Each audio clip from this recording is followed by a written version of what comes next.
Greetings, my Legionnaires! Jimmy here just to tell you my preliminary thoughts here on Assassin's Creed Origins. Now, if you've never been here for a review in progress before, you might be thinking, hey Jimmy, how is this different than a regular review? Well, I'm just going to tell you guys my thoughts right off the cuff, speak from the heart, as it were. So, Assassin's Creed Origins is kind of an interesting beast because the last Assassin's Creed game that we got that was kind of a big name one is Assassin's Creed Syndicate. And the games are coming out on a yearly basis, and now they took a year off from last year, which they placated us by saying that the Assassin's Creed movie was the kind of there for fans. No, it wasn't. Anyway, but Assassin's Creed Origins is here, and it's pretty different in some respects to Assassin's Creed, mainly in the combat, but we'll get to that in a second. So Assassin's Creed Origins, still the tried and true formula of putting yourself in the Animus. There's a character you play who is in the Animus. Yes, again, there's the real world, which that is one of the downsides. It's like, oh, please stop taking me out of this. But you're playing in Egypt, a long sought after venue for Assassin's Creed, which is really cool. It's one of the ones I've always been excited about. And so far, I've loved it. And I haven't even gotten to the pyramids. I see them off in the distance, but we'll get there eventually. But you play as Bayek. He is a Magi, and he's a protector. So kind of classic Assassin's Creed, you either basically fall into being an assassin or it's about revenge. So to not spoil as much, it is a revenge quest. However, Bayek kind of falls in between the two types of protagonists you find in Assassin's Creed. You either have the stoic kind of no nonsense, no fun, kind of like Connor that you found in Assassin's Creed 3, or you have ones that are a little more fun and kind of lighthearted like Ezio, or maybe even Edward Kenway from Assassin's Creed 2 and Assassin's Creed 4 Black Flag, respectively. Now, the character of Bayek, he's fine. I think he's got a little more to him than I thought he was going to have, which I really appreciate. But the story here, it's nothing crazy, nothing insane, nothing like really compelling, but it's still serviceable, and I enjoy it enough where it's something that kind of pulls me along. However, I will say that I've been spending a lot of time just kind of running around the world. Just exploring is something that in most Assassin's Creed games you could do, pretty liberally, but this one, it makes me want to explore. There's a lot of side quests, and because the nature of this game is much more RPG focused in that every character has a level. So if you're a level 4 and you're trying to fight a guy who's like a level 16, it's going to be kind of hard to do, and it might even be nigh impossible for some things like that. And you have different weapons and weapon types that obviously can do different attacks. You have different supers and things like that, depending. If you have like a sword, you might do like after you build up your adrenaline, you can do like a lunge thrust. If you have like a big mace, you can kind of go and go into like a fury mode and attack like crazy. If you have some knives, like some short swords, and kind of jump on people and stab them a bit. But it's whatever your play style is, and this is very different. This is what I wanted to talk about, combat. Much more one-on-one, 1 versus 2 more of the time. Now, if you guys have never played Assassin's Creed before, in the past, typically one of the biggest things that people would complain about is that you'd have usually like 10 or 15 guys surrounding you in a circle and coming at you one at a time. Now it's more, it's smaller fighting, but you kind of get to target on one person at a time, and it's harder to bring people down.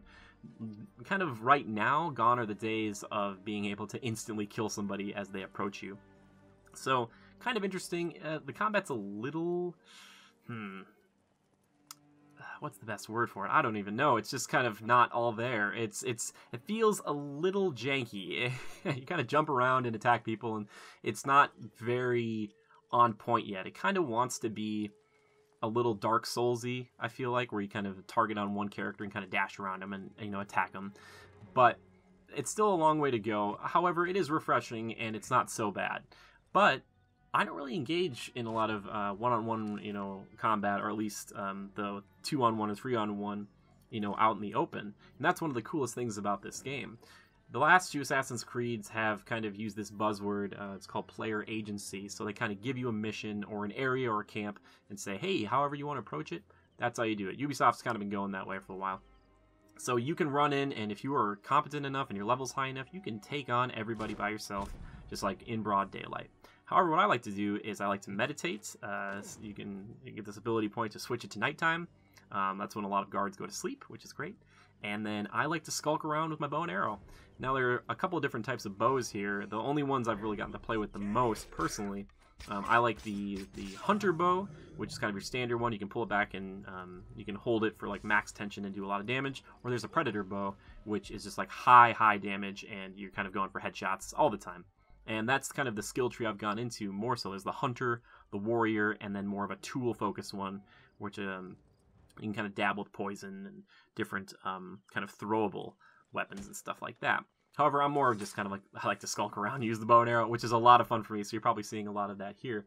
But I really enjoy getting to kind of see a camp or see a mission, and they're like, they don't say you have to do it this way, typically. They say like, hey, there's some bandits in this camp that attacked our town the other night, and we need you to go and save this civilian. It's like, all right, cool.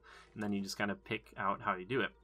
Now, the one weird thing about this game, they kind of added a Ghost Recon UAV, and if you're unfamiliar with that, it's another franchise that Ubisoft made, but basically that one is a modern-day game or military shooter where you put up this robotic drone in the air and it kind of can spot out enemies.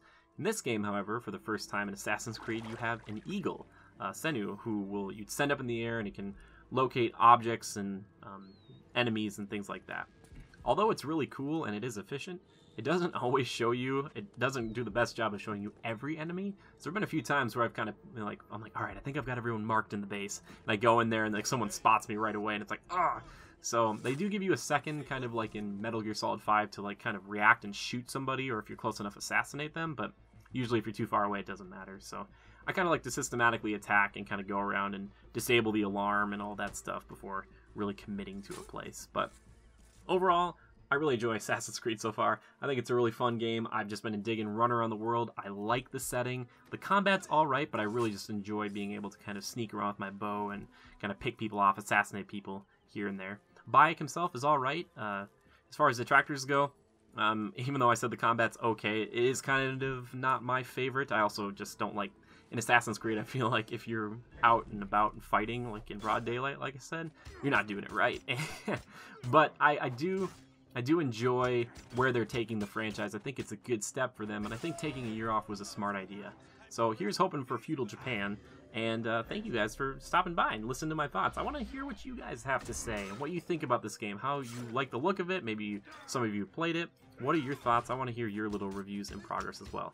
It'll be a while before I get a review out on this game. It's probably a 60 or 70 hour, roughly, campaign as far as just story-wise goes, but I'll probably be doing all the side quests and stuff too. So I appreciate your patience, but I just want to put that out there for you. If you are a fan of Assassin's Creed, get this game. If you're on the fence about it, I still recommend it. There's a lot of good things here, and obviously because they've been making open world games for a long time now, there's a lot of little things that are really nice. For example, you have like a camel, and you hop on your camel, and you can like hold A button, I'm on Xbox One, and it'll follow a road, but then if you have a marker set up, you just hit Y, and the camel will just go right where you need it to go, which is very nice. There's a lot of little things like that.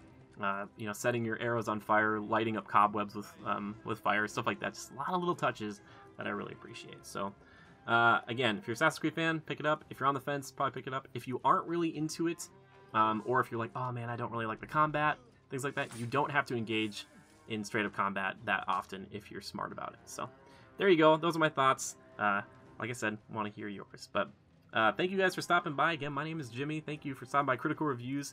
If you want to help the channel, there's a few things you can do, and I appreciate it if you did it. You can, like and share this video with a friend. That's the biggest thing you can probably do. Or if you really want, you can check us out on patreon.com/criticalreviews to see how you can support the Legion today and get some cool art in the process, which is really great, amongst other cool rewards. So yeah, I'm streaming over on Twitch too, twitch.tv/criticalreviews. So if you want to see this game in action, stop on by sometime. Thank you so much, and just remember to adapt and overcome.